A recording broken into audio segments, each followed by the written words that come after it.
Yun, and start recording mga kalapida. Welcome sa isa na naman reaction video na gagawin natin ngayon tungkol kay Nas Daily. Nagsalita na regarding sa gera sa Israel at saka sa Palestine.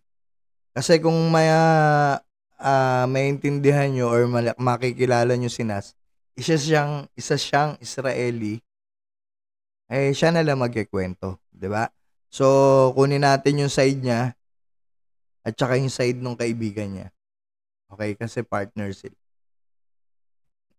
Hey guys, it's hard. I'm not gonna lie. Every Thursday, I'm supposed to do a company update, but this week I didn't work at all. Ayan. Content pa rin. Kasi trabaho yun eh. Nagtatrabaho sila eh. Ano bang trabaho nila? Gumawa ng content. Yung iba, siguro may mga charity na tinutulungan na to, hindi natin alam, di ba? So, kaya lang, nakakalungkot lang dito minsan kay Nas, hinaluan eh, no? Yung minsan nagkakaroon ng exploitation sa ano niya, sa channel niya. Pero dahil nag-unsubscribe na ako, hindi ko na nakikita ngayon kung ano mga content niya. Kumbaga sa ano ito, dumaan lang sa ano ko, sa page ko. Okay, tuloy. I was too sad. Instead, today I want to introduce you to my partner, Alex. Hi, I'm Alex. See, Alex is the COO of Nas Company and Ayun po. Ako din po naging COO ako ng isang company. Yung CEO namin, kaibigan ko din. Okay, tuloy. I am the CEO. He's Muslim, I'm Jewish. And we worked together for more than 1,000... Ang Jewish pala, sorry Ang Jewish pala itong si Alex. So, ang Muslim si Nas. Okay? Balik. Uy. Nyari. To my partner, Alex. Hi, I'm Alex. See, Alex is the COO of Nas Company and I am the CEO. He's Muslim, I'm Jewish. And we worked together for more than 1,000 days. Together, we built a company that hired Palestinians and Israelis. Yung company nila, walang discrimination, Israeli ka man, o Palestinian ka. Diba? So, nagkakaisa. May mga Asian na, Asian na, Southeast Asian. May Pilipino, may Singaporean. Halo-halo yan nasa company ni Nas nung lumaki na. Okay? May langgam sa monitor. Okay, tapos hanggang sa napalaki nila etong Nas Daily na na company. Okay, tuloy. And 100 other people. A company that builds products to make the world better. But this week, our relationship was tested by this.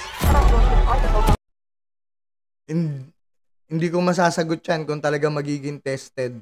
Kasi unang-una, magkakaisa kayo eh. Dalawa na kayo eh. Magkaibigan kayo, hindi kayo magsasawsawan na, oy, Israeli ako, oy, Palestinian ako. 'Di ba? Ay, kalokohan mag-away to. Paano matetest yung pagkakaibigan nyo? Dahil ang nag-aaway dyan, government versus government. Hindi dalawang taong magkaibigan na Jewish at saka Arabo, Muslim, 'di ba? Tuloy. Every moment that I was not thinking about work, I just felt that I wanted to cry, if I'm honest. Really? Yeah. And just so many lies. Did you cry? I did, yeah. I cried. Yun. Kailangan nyo umiyak. Kailangan nyo malungkot. Bakit? Bayan niya yun eh. Gera yan. 'Di ba? Gera yan. Pero I doubt kung mag-aaway sila, kung matetest siyang pagkakaibigan nila dahil magkaiba lang sila ng religion o anuman, 'di ba? O bansa. Hindi mangyayari 'yon. 'Di ba? Kasi government at government 'yan.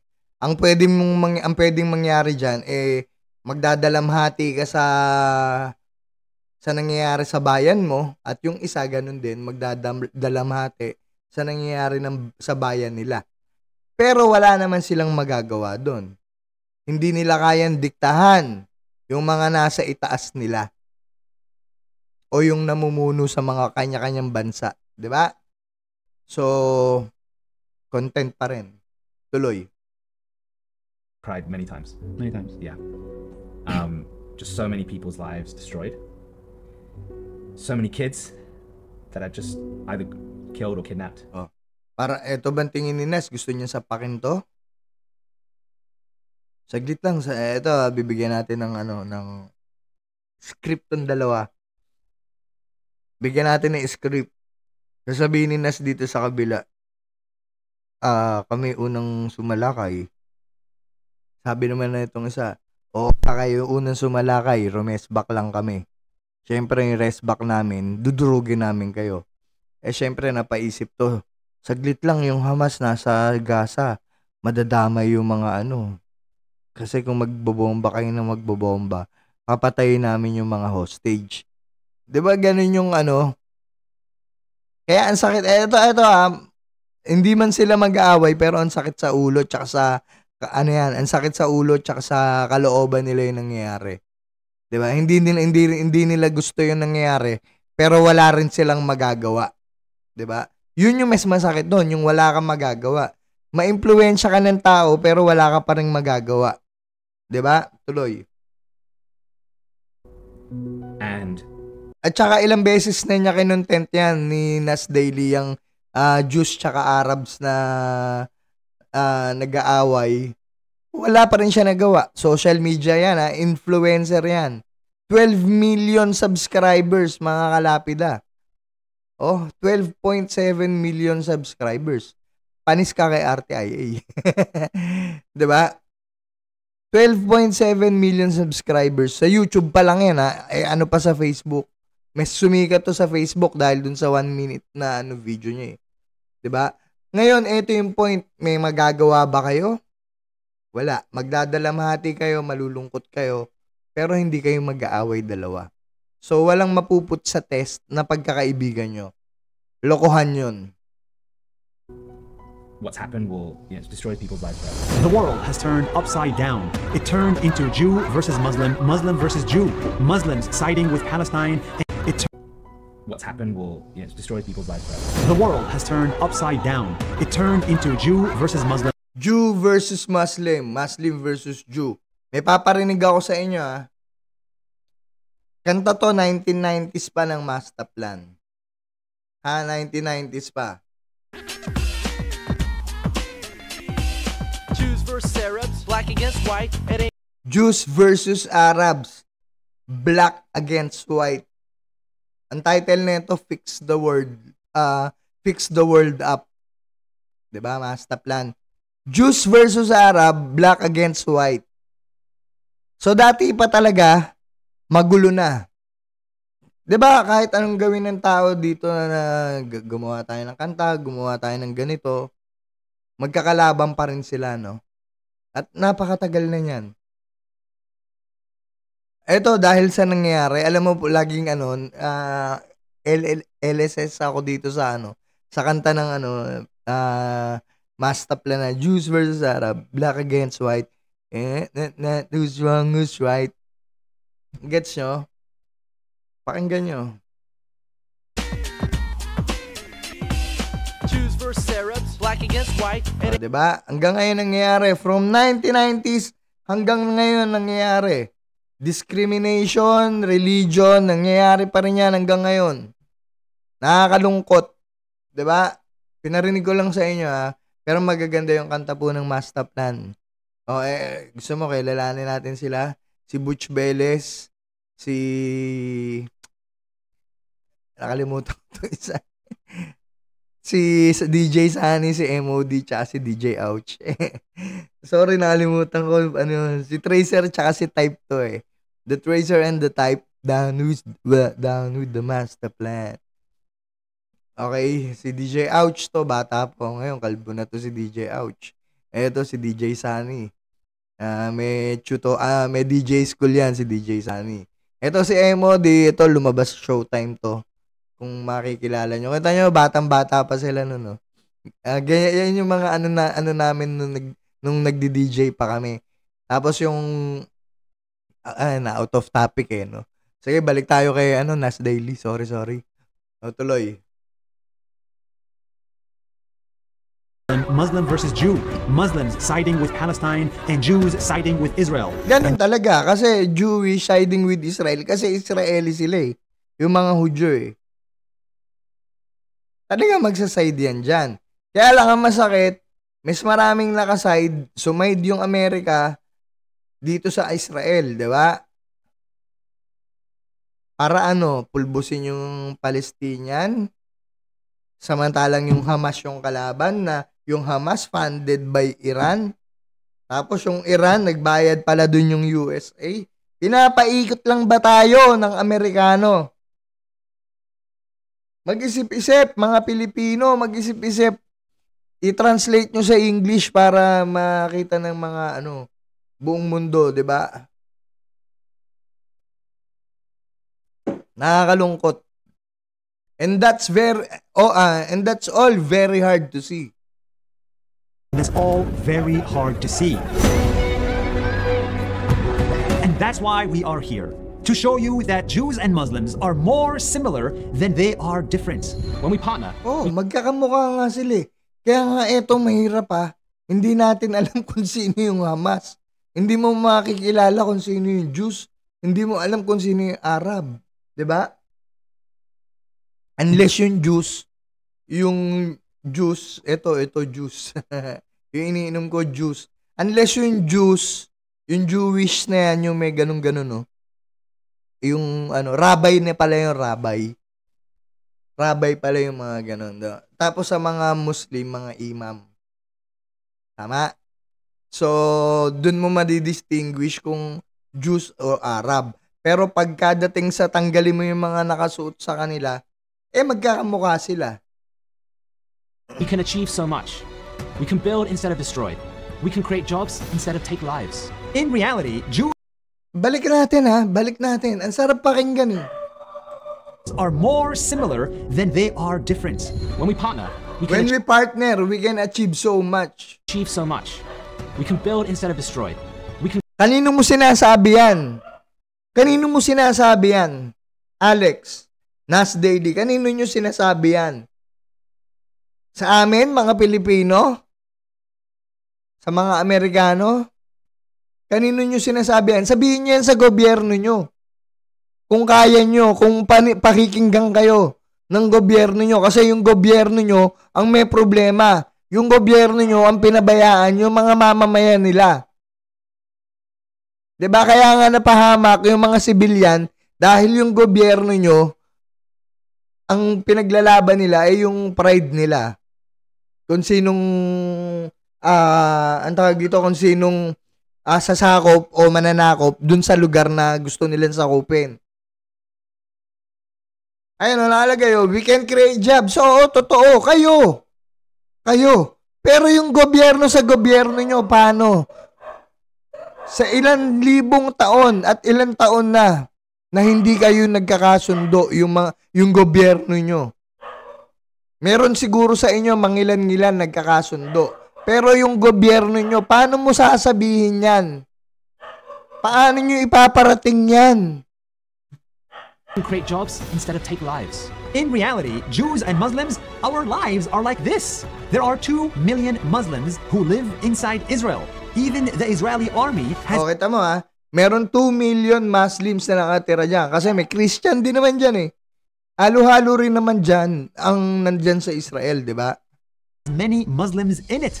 In reality, many Muslims are against what Hamas did and they cannot stand behind it. And in reality, yun nga ang problema. Yung Hamas, Muslim din yun eh. Kasi nga Iranian eh. Yun yung masakit doon. 'Di ba? Tapos nagamit nga, at alam nyo naman yan na nagamit yan, yung Gaza, nagamit yan Palestine ng Hamas para madurog. Kaya nga sabi ko sa'yo, ito ba in-stage? In-stage ba to ng Amerika? Di ba? many Jews like me want peace and dignity for Palestinians. Don't let the recent events confuse you. What we are seeing is a proxy war, a political conflict. What we are seeing is extremism, and we cannot let it win. Not Paano, Nas? Palestinian extremism or Israeli one. And this is really what boggles me. What people don't know is how similar we are. It's like on the internet, it looks like you are something and I'm something completely different. But our cultures are the same. There are so many Arab Jews. There are so Totoo yan, totoo yan, totoo yan. Kaya lang ang problema nga yung gobyerno. 'Di ba? Nas Daily, paano mo gagawin yan? Anong content to? Paano mo iaano tong content na to? Na masasabi mo sa gobyerno niyo yan. 'Di ba? Ang sarap pakinggan eh. Oo, nagkakaisa kayo, kayong dalawa at yung ibang tao nyo. Pero yung gobyerno nyo, pinabayaan kayo. many Muslims in Israel. There's so many similar traditions. So if you're feeling helpless, don't.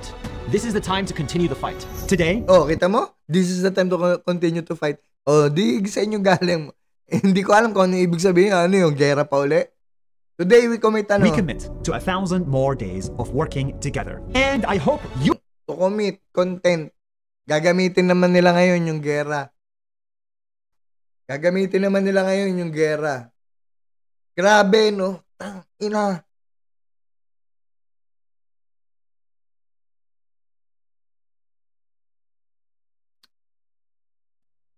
Pera. For the sake of money. You commit to 1,000 more days of promoting tolerance and uniting people.